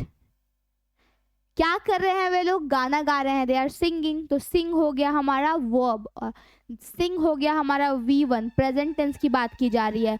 और क्या गाते हैं, एक गाना गाते हैं, ये हो गया हमारा ऑब्जेक्ट। आई होप कि पहले रूल में कोई दिक्कत नहीं होगा कि आपको क्या करना है, सब्जेक्ट पहचानना है, वर्ब पहचानना है, ऑब्जेक्ट पहचानना है। जब भी आपको आंख बंद कीजिए और सोचिए, जब भी आपको एक्टिव वॉइस से पैसिव वॉइस में चेंज करना है, आपको क्या करना है, आपको बस सब्जेक्ट, वर्ब और ऑब्जेक्ट का पता लगाना है सेंटेंस में। पहला स्टेप तो क्लियर, मिस ये तो हम लोग यूं कर लेंगे, समझ में आ गया, एकदम आ गया स्टूडेंट। तो चलो आगे बढ़ते हैं। चलिए जी, देखते देखते रूल 2 पे आ चुके हैं हम सब। रूल 2 क्या है, interchange the object and the subject with each other. आपको क्या करना है, पोजीशन चेंज करना है, इंटरचेंज है ना, इंटरचेंज करना है सब्जेक्ट और ऑब्जेक्ट को। That is object of the active sentence becomes the subject of the passive sentence.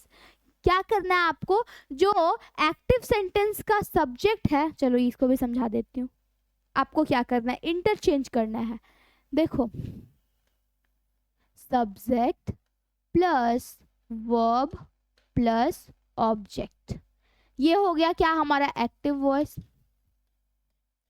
ये हो गया हमारा एक्टिव वॉइस। यही होता है ना active voice, subject plus verb plus object, ठीक है।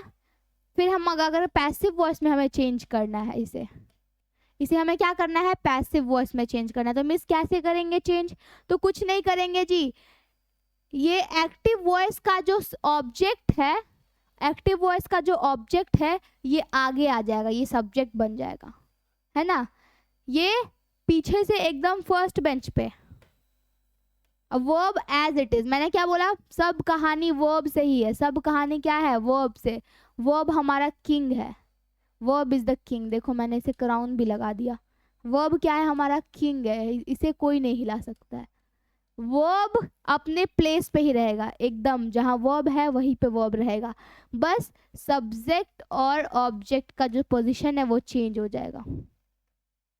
क्या हुआ है, इंटरचेंज करना है, बोला गया है सेंटेंस में। वो जो इतना लंबा कहानी, यहाँ पे ये जो इतनी लंबी सी कहानी दी गई है, यहाँ पे बस यही कहा गया है क्या, कि जो एक्टिव वॉइस का सब्जेक्ट है वो पैसिव वॉइस का ऑब्जेक्ट बन जाएगा, और जो एक्टिव वॉइस का ऑब्जेक्ट है वो पैसिव वॉइस का सब्जेक्ट बन जाएगा। क्लियर, सिंपल, बस यही करना था। आगे देखते हैं, अब एक एग्जाम्पल से समझते हैं कि ये चीज कैसे हो रही है। एक एग्जाम्पल देखेंगे हम, चलिए देखते हैं। चलिए एक्टिव वॉइस में एक एग्जाम्पल देखिए, she nits sweater, she nits sweater. अब आपको क्या करना है, आपको सब्जेक्ट पता करना है, वर्ब पता करना है, ऑब्जेक्ट पता करना है। पहला रूल, तो शी हो गया हमारा सब्जेक्ट, निट्स हो गया, निट्स मतलब होता है बुनना, और स्वेटर मतलब सबको पता है, आप लोग जो ठंडी में स्वेटर पहनते हो वही स्वेटर, ये हो गया हमारा ऑब्जेक्ट। शी निट्स स्वेटर्स, है ना। आज अब ठंडी के दिन आ चुके हैं ना, सर्दी के दिन आ चुके हैं। अब दादी मम्मा सब लोग क्या करती हैं, वो दो काट लेके ऐसे स्वेटर्स बुनती हैं, ऐसे कुछ करके होता है, मुझे भी आता है। चलो, सो यहाँ पे शी निट्स स्वेटर्स, कि वो क्या करती है, वो स्वेटर बुनती है। निट्स मतलब होता है बुनना, ये हो गया हमारा वर्ब, बुनना। बुनना क्या है, कोई काम हो रहा है, कौन कर रहा है, शी क्या हो गई हमारा सब्जेक्ट, क्या किया जा रहा है, निट्स बुना जा रहा है, क्या बुना जा रहा है, स्वेटर बुना जा रहा है।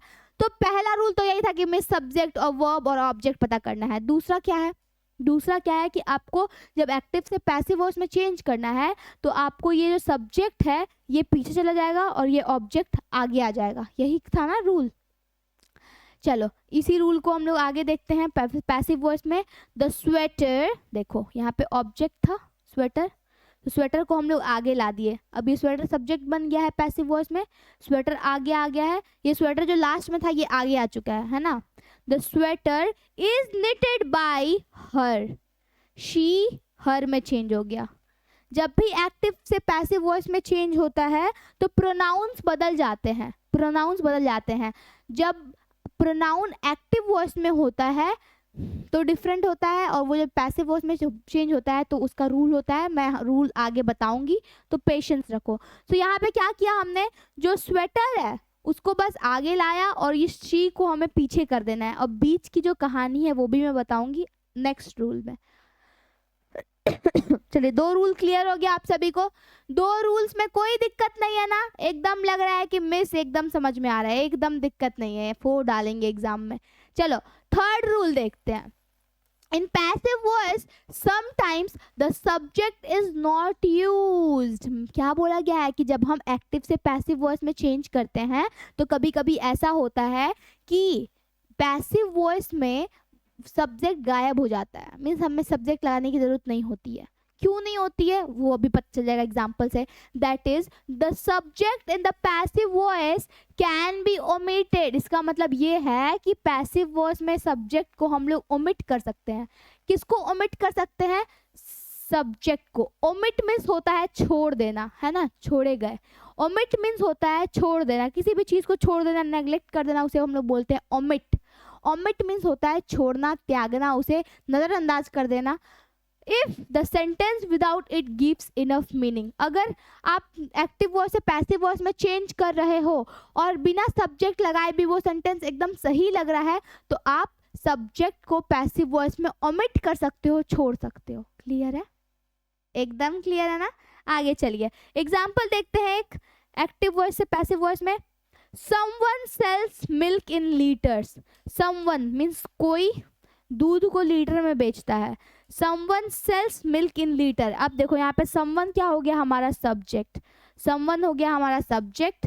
sells means होता है बेचना, sell means होता है बेचना, sell means क्या होता है बेचना, तो ये हो गया हमारा verb। milk in liter हो गया हमारा ऑब्जेक्ट, milk in liter हो गया हमारा ऑब्जेक्ट। अब देखो हमें क्या करना है, मिल्क को हम लोग आगे ले आएंगे, यहाँ पे हमारा जो ऑब्जेक्ट है मिल्क, इसे हम लोग आगे लाएंगे। Milk is sold in litres, यहाँ पे क्या किया है, milk is sold in litres, ये सारे चीज़ तो यूज़ हो गए हैं, पर यहाँ पे समवन जो हमारा सब्जेक्ट है वो यहाँ पे हमने यूज़ नहीं किया है सब्जेक्ट को। हम यहाँ पे सब्जेक्ट लगा भी सकते हैं, बाई समवन, गलत नहीं होगा, बिल्कुल सही है। अगर हमें मन है कि हम लगाएं यहाँ पे तो हम लगा भी सकते हैं, पर बोला गया क्या, if the sentence without it gives enough meaning. अगर समवन लगाने के बाद अगर हम सब्जेक्ट यहाँ पे समवन नहीं भी लगाते हैं और फिर भी इस सेंटेंस का अर्थ एकदम अच्छे से हमें पता चलता है, तो हम इस सब्जेक्ट को रिमूव भी कर सकते हैं, छोड़ भी सकते हैं, यही बात कही गई है।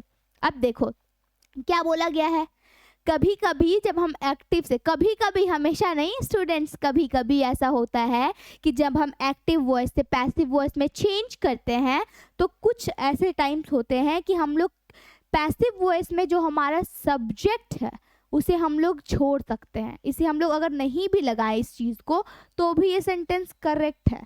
अगर हम लोग बोले milk is sold in litres, क्या गलत है? मिल्क, दूध लीटर्स में बेचे जाते हैं, है ना, दूध लीटर में बेचे जाते हैं, किसके द्वारा बेचे जाते हैं? By someone. जरूरी नहीं है, जरूरी नहीं कोई बेचता होगा लीटर में दूध, क्या मतलब है? कुछ मतलब नहीं है।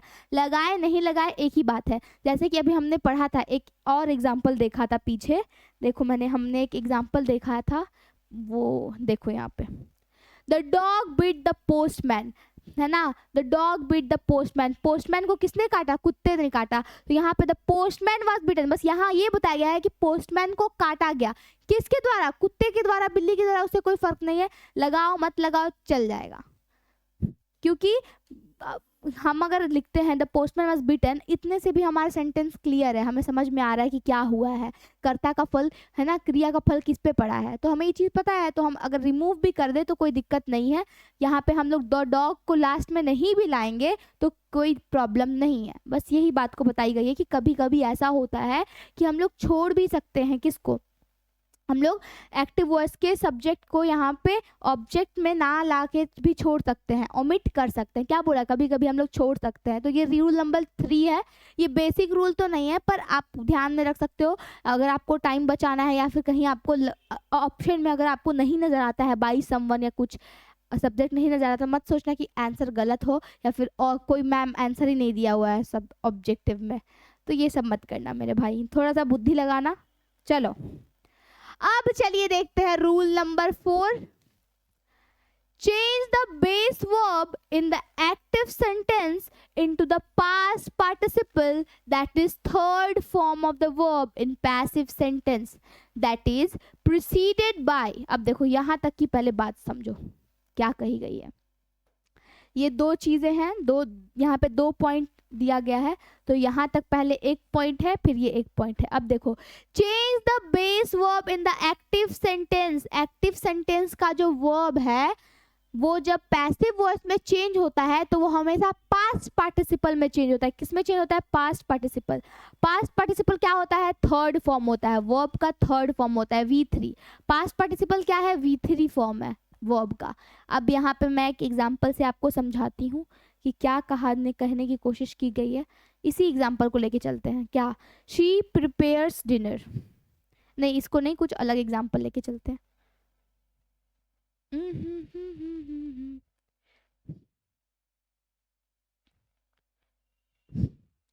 चलो ध्यान से देखना, शी PREPARES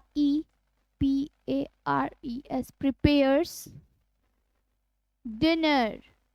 क्या बोला गया है? वो खाना बनाती है। कौन खाना बनाती है? शी। तो फर्स्ट स्टेप क्या है? आपको सब्जेक्ट पता करना है। Ma'am she is a subject. अब आपको पता करना है वर्ब कौन सा है। मिस ये है वर्ब। अब आपको पता करना ऑब्जेक्ट। मिस ये है ऑब्जेक्ट। First rule clear. दूसरा है कि आपको इंटरचेंज करना है, आपको इसको इंटरचेंज करना है ना। दूसरा रूल यही है ना, इंटरचेंज। तो डिनर, बीच में गैप छोड़ दो और यहाँ पे लास्ट में शी के जगह यहाँ पे जब चेंज होगा तो ये हर बन जाएगा। अब यहाँ पे थर्ड रूल हमने पढ़ा कि कभी कभी हम लोग स्किप भी कर सकते हैं सब्जेक्ट को, पर यहाँ पे हम लोग सब्जेक्ट को स्किप नहीं करेंगे क्योंकि यहाँ पे ज़रूरी है। डिनर वाज प्रिपेयर्ड, ये कौन सा बात हुई? किसके, कौन बनाया डिनर? तो उसने बनाया, शी। तो यहाँ पे हम लोग यहाँ पे इसको छोड़ नहीं सकते हैं। कभी कभी हम लोग छोड़ सकते हैं पर हमेशा नहीं। तो कोशिश करना कि मत ही छोड़ना, ज़रूरी हो, बहुत जगह ज़रूरी ही रहता है। अब देखो फोर्थ रूल जो कि अभी हम पढ़ रहे हैं, वो रूल क्या है कि जो भी यहाँ पे वर्ब दिया गया है आपको पता करना है कि इस वर्ब का टेंस क्या है। शी प्रिपेयर्स डिनर, यहाँ पे एस लगा हुआ है स्टूडेंट्स, ध्यान दीजिए, यहाँ पे एस लगा हुआ है ना, तो अगर ये एस लगा हुआ है तो ये V5 है। आपको पता है prepare, prepared, prepared, preparing and prepares, मैंने बताया था V1 V2 V3 V4 V5। तो आप नोटिस करो कि यहाँ पे प्रिपेयर क्या हो जाएगा, हमारा प्रिपेयर हो जाएगा हमारा V1 और उसमें एस लग गया तो V5। मैंने बताया था ये चीज़, चलिए क्लियर है। अब मैंने बोला था कि जहाँ भी एस लगा होगा तो वो हमेशा V5 फॉर्म होगा, है ना। V5 फॉर्म होगा मतलब इस यहाँ पे जो हमारा सब्जेक्ट होगा वो कौन से फॉर्म में होगा, थर्ड पर्सन सिंगुलर नंबर। ये कौन से फॉर्म में होगा, थर्ड पर्सन, और क्या होगा, ये सिंगुलर होगा। तो ऑफ कोर्स ये हमारा शी क्या है, थर्ड पर्सन सिंगुलर नंबर है, तो हमेशा थर्ड पर्सन सिंगुलर नंबर के साथ V5 का यूज होता है। अब चीज़ क्लियर हो रही है ना। अब तो आपको फोर्थ स्टेप में क्या करना है कि आपको पता करना है कि जो आपका टेंस है, जो आपका वर्ब है, वो कौन से टेंस में है, कौन से समय में है। तो ये आपको पता चला कि V5 है, ये प्रेजेंट टेंस की बात की गई है। किसकी बात की गई है, प्रेजेंट टेंस की। तो यही बात बोला गया है कि अगर एक्टिव वॉइस में V5 हो, V1 हो या V2 हो, कोई भी टेंस हो, चाहे वो V5 हो, V1 हो या V2 हो, जब भी आप एक्टिव वॉइस से पैसिव वॉइस में चेंज करोगे हमेशा वर्ब आपका V3 फॉर्म में ही रहेगा। किस में रहेगा वर्ब, V3 फॉर्म में।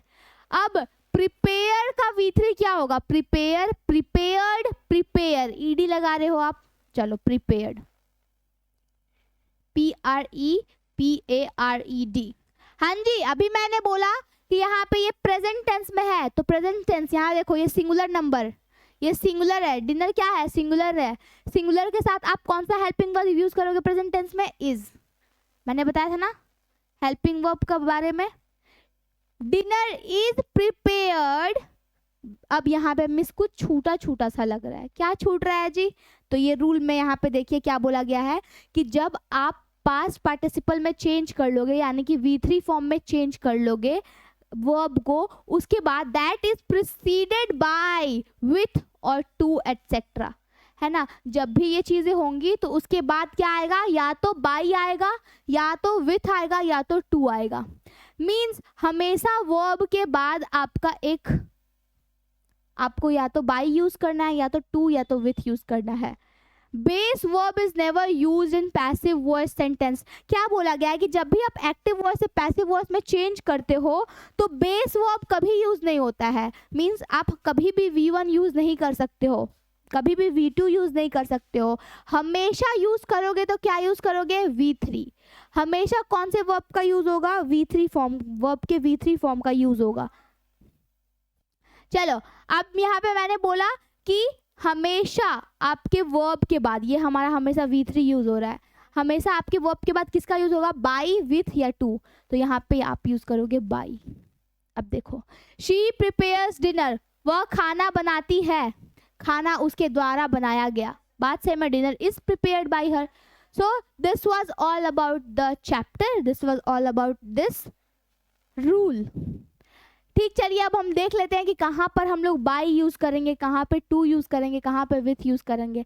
चलो एक एग्जांपल है एक्टिव वॉइस में, शी प्रिपेयर्स डिनर, तो यहाँ पे ये चेंज हुआ, dinner is prepared by her. Clear है, ये तो एकदम क्लियर होगा। चलो नेक्स्ट एग्जांपल है एक्टिव वॉइस में दिया गया है, शी नोज हिम। क्या है हमारा एग्जाम्पल, शी नोज हिम, वह उसे जानती है, किसे जानती है, उसे जानती है। तो यहाँ पे बताइए सब्जेक्ट क्या है, she is the subject. Verb क्या है, नो, नो मीन्स जानना, ये हो गया वर्ब।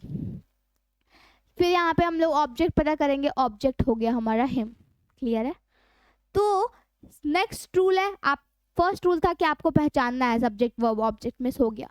अब आपको क्या करना है, ये पता करना है, आपको इंटरचेंज करना है, ये जाएगा पीछे, तो शी का हर हो गया, हिम का ही हो गया, इंटरचेंज हो गया हमारा सब्जेक्ट और object. Clear, second step clear. Third step में तो कुछ था नहीं, वो एक्सेप्शनल था।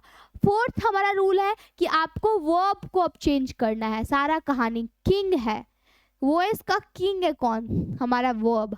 सो आपको अब वर्ब पे ध्यान देना है। यहाँ पे नोज है, आप यहाँ देख रहे हो यहाँ पे एस लगा है, मतलब ये V5 है। V5 है मतलब ये प्रेजेंट टेंस की बात की गई है। कौन से टेंस की बात है, प्रेजेंट टेंस। तो आप नो का थर्ड फॉर्म यूज करोगे, know knew known, know knew known. यहाँ पे मैं लिख रही हूँ V1 हो जाएगा नो न्यू और नोन, ये हो गया हमारा V1 V2 V3।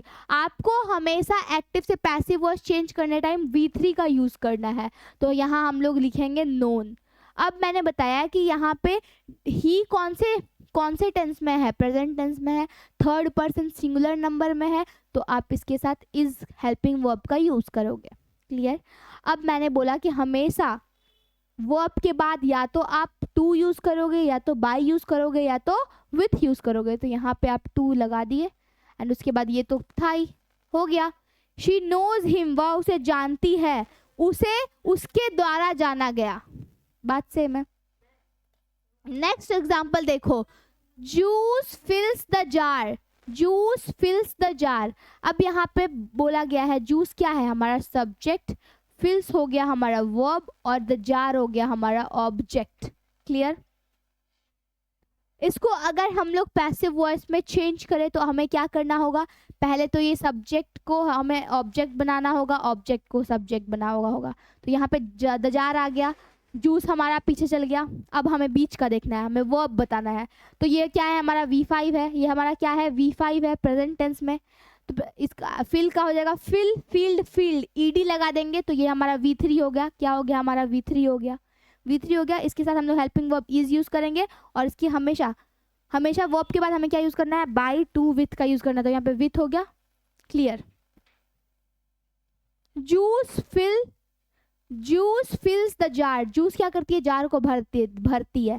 Jar juice से भरा गया, दोनों कहने का तरीका अलग है, बात तो सेम है। चलिए सो अब बढ़ते हैं रूल नंबर 5 की ओर कि मिस रूल नंबर 5 क्या है। तो अभी पता चल जाएगा कि रूल नंबर 5 क्या है आपका। हाँ जी। मैंने बोला, अभी आपने देखा कि बार बार क्या चेंज हो रहा था, हमारा प्रोनाउन चेंज हो रहा था। जहां भी प्रोनाउंस था, जब आप सब्जेक्ट को ऑब्जेक्ट, ऑब्जेक्ट को सब्जेक्ट ला रहे थे, तो आपका प्रोनाउन शी का हर हो जाता, ही का हिम हो रहा था। मिस कैसे हो रहा था, क्या हो रहा था। तो चलिए देखते हैं कन्वर्जन रूल।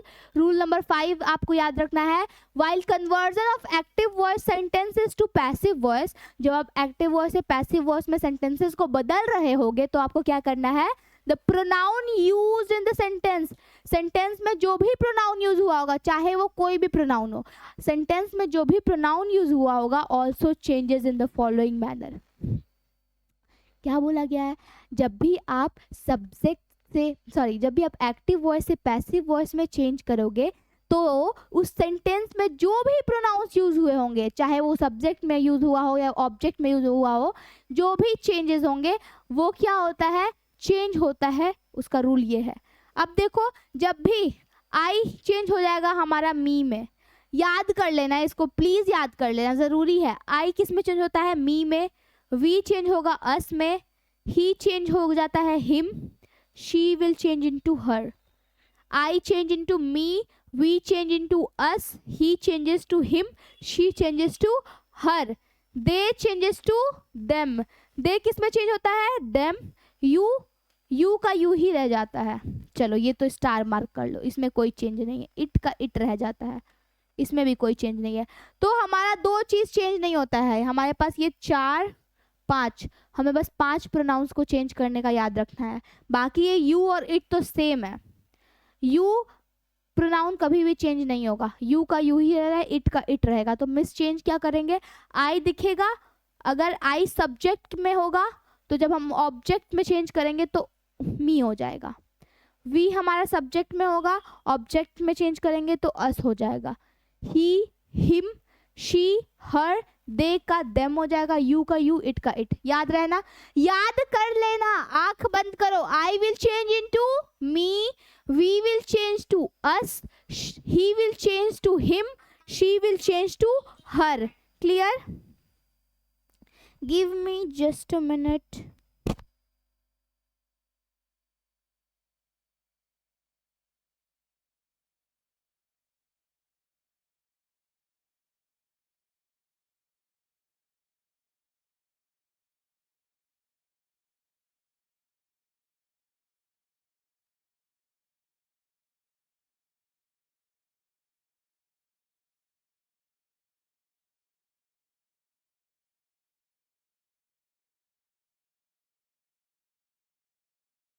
हाँ जी, तो रूल नंबर 5 भी एकदम क्लियर है। चलते हैं रूल नंबर 6 की ओर।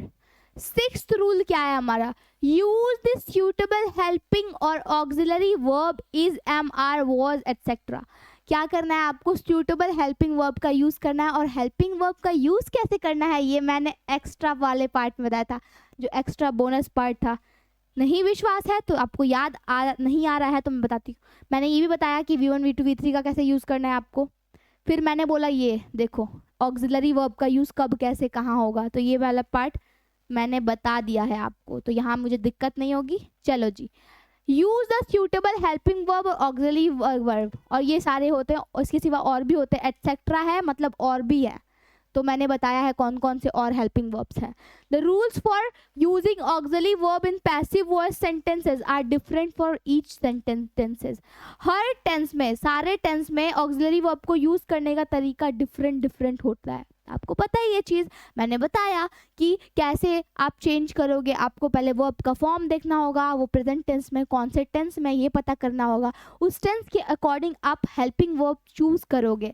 ये चीज़ें मैंने आपको बताया था, तो इस चीज़ को ध्यान में रखना है स्टूडेंट्स। अब मैंने क्यों बताया था वो एक्स्ट्रा बोनस पार्ट, अभी आपको अच्छे से समझ में आ रहा होगा। चलिए जी, एग्जाम्पल देख देते हैं। The letter is written by her, the letter is written by her, a book was not bought by her. देखो letter is written by her, यहाँ पे इज रिटन है मतलब यहाँ पे प्रेजेंट टेंस की बात की गई है। इज रिटन है मतलब प्रेजेंट टेंस की बात कही है। वॉज नॉट बॉट, वहां पे वॉज है मतलब पास्ट टेंस की बात की गई है। Chocolates are being eaten, are being eaten मतलब आर बीइंग ईटन है, मतलब समझ जाओ यहाँ पर प्रेजेंट कंटिन्यूअस की बात की गई है। अब ये हम लोग जानेंगे आगे कि अलग अलग सेंटेंसेस में, अलग अलग चीज़ों में कैसे चेंज किया जाता है। मैं बताऊंगी टेंस के अकॉर्डिंग भी कि प्रेजेंट टेंस में कैसे चेंज होता है, पास्ट टेंस में कैसे चेंज होता है, ये सारी चीज़ें भी मैं बताऊंगी। उससे पहले हम लोग एक बार लास्ट रिकैप कर लेते हैं सभी चीज़ों का कि कैसे क्या होता है। रूल्स तो आपको क्लियर है। अभी हम लोग 3-4 एग्जाम्पल्स लेके चलेंगे। कौन कौन, कुछ एग्जाम्पल्स बताओ खुद से। चलो मैं बताती हूँ। चलो, शी, कुछ ज़्यादा ही शी का यूज़ हो रहा है। चलो शी नहीं यूज़ करूँगी, चलो शी यूज़ कर लेती हूँ। She wrote a book, she wrote a book, ये हमारा एक्टिव वॉइस में है। क्या है? उसने एक किताब लिखी, उसने एक किताब लिखी। चलो ये है हमारा सेंटेंस, इसे हमें पैसिव वॉइस में चेंज करना है। पहला स्टेप क्या है? सब्जेक्ट, वर्ब और ऑब्जेक्ट पता करना है। मिस शी है हमारा सब्जेक्ट, रोट है हमारा वर्ब और अ बुक है हमारा ऑब्जेक्ट। क्लियर? अब आपको क्या करना है? ये चेंज करना है। सब्जेक्ट और सब्जेक्ट को हम लोग यहाँ ले जाएंगे तो ये शी चेंज हो जाएगा हमारा हर में। अभी हमने पढ़ा कि she will changes to her. बोला गया कि एक्टिव से पैसिव वॉइस में जब भी आप चेंज करोगे तो जो भी प्रोनाउंस यूज होंगे सेंटेंस में वो सभी चेंज हो जाते हैं। तो शी जब सी सब्जेक्ट जब हमारा ऑब्जेक्ट बनेगा तो वो हर हो जाएगा। क्लियर? अब हमारा है ए बुक, अब ये ऑब्जेक्ट हमारा सब्जेक्ट बन जाएगा तो यहाँ पे ए बुक लिख लो।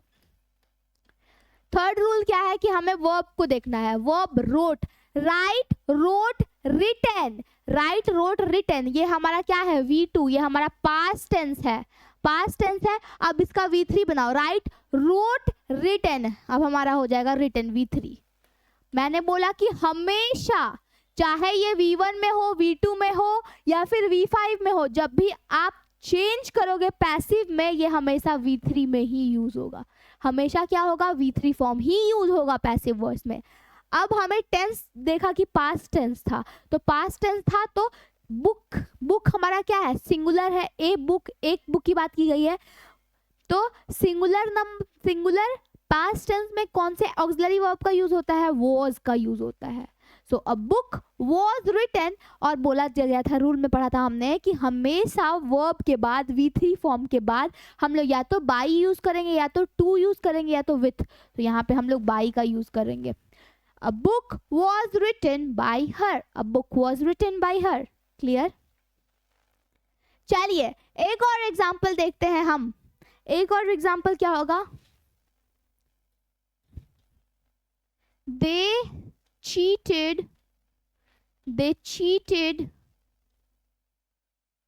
रीना,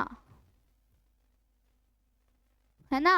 they cheated रीना, उन्होंने मिलकर किसे चीट किया, रीना को चीट किया, है ना। they cheated Reena. अब देखो यह हमारा सब्जेक्ट है they, cheated हो गया हमारा वर्ब, रीना हो गया हमारा ऑब्जेक्ट। क्या था रूल, एक तो सब्जेक्ट वर्ब ऑब्जेक्ट पता कर लिया हमने, अब हमें इसे इंटरचेंज करेंगे। इंटरचेंज कर लिया हमने, यहाँ पे रीना आ जाएगा यहाँ पे सब्जेक्ट में, यहाँ पे हमारा दे क्या है, हमारा प्रोनाउन है। तो जब भी प्रोनाउन चेंज होगा, तो प्रोनाउन चेंजिंग का मैंने रूल बताया था कि एक्टिव से पैसिव वॉइस में जितने भी प्रोनाउन है सब चेंज होते हैं। तो दे का हो जाएगा देम, अभी मैंने रूल में बताया है देम। चीटेड हमारा V2 है, यानी कि पास्ट टेंस है, चीटेड, चीट, चीटेड, चीटेड। हम लोग V3 क्या हो जाएगा हमारा, चीटेड। V3 हो गया हमारा चीटेड। हमेशा हमेशा चाहे ये V1 हो, V2 हो, V3 हो, कुछ भी हो, तो हमेशा ये क्या हो जाएगा, V3 में चेंज होगा। किस में, पैसिव वॉइस में। अब ये पास्ट टेंस की बात की गई है, तो रीना यहाँ पे सिंगुलर है, तो सिंगुलर नंबर पास्ट टेंस में वॉज हेल्पिंग वर्ब का यूज होगा। क्लियर? वॉज चीटेड, चीटेड के बाद जब भी वर्ब होगा उसके बाद हमेशा हम लोग बाई लगाएंगे या तो to. Reena was cheated by them, they cheated Reena, उन्होंने रीना को चीट किया। फिर बात की गई है कि Reena was cheated by them, Reena उनके द्वारा चीट की गई। क्लियर है? So this was all about the rules and regulations. तो ये था हमारा कि आप कैसे active voice to passive voice change कर सकते हो। मैंने ओवरऑल आपको एग्जांपल्स देके भी समझाया है। मैंने कोशिश की है कि हर एक पॉइंट आपको क्लियर हो, किसी भी स्टूडेंट को कोई भी डाउट नहीं हो। अगर बच्चा फर्स्ट टाइम भी पढ़ रहा हो तो उसे समझ में आएगा। So this is all about the class. Next class में, वीडियो के नेक्स्ट पार्ट में हम देखेंगे कि टेंसेस के अकॉर्डिंग कैसे हम लोग चेंज करते हैं ऑक्सिलरी वर्ब्स को, या फिर एक्टिव टू पैसिव को कैसे हम लोग चेंज करेंगे। तो इस चीज़ को जानने के लिए आप नेक्स्ट क्लास में आना ज़रूर। एंड अगर आपको क्लासेस अच्छी लगी तो वीडियो को लाइक कर देना एंड चैनल को सब्सक्राइब कर देना। Thank you so much, bye bye, take care, see you in the next class. Till that आप लोग इस चैप्टर का रिविजन करो। मिलते हैं नेक्स्ट वॉइस के नेक्स्ट पार्ट में, तब तक के लिए बाय, टेक केयर।